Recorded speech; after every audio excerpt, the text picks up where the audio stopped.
అమ్మవారికి పంచామృతాలతో శ్రీచక్రానికి అభిషేకం చేసే అవకాశం ఇచ్చినందుకు ఆ తల్లికి నా జన్మజన్మల పుణ్యఫలంగా నేను భావిస్తాను. ఈరోజు చేయవలసిన కార్యక్రమం గురించి నేను చెప్తున్నాను.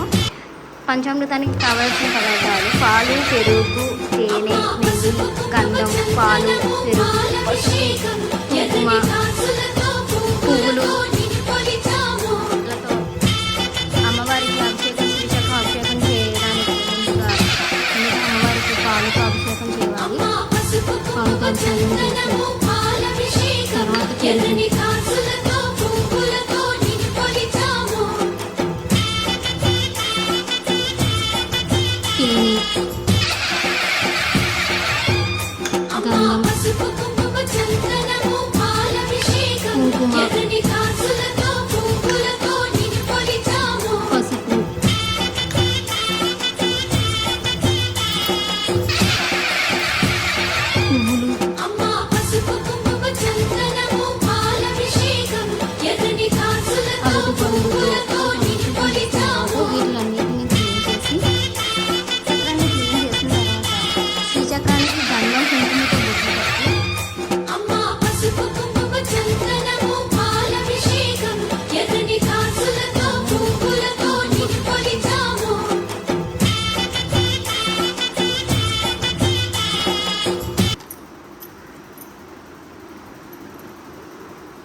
పూలతో అలంకరించుకుని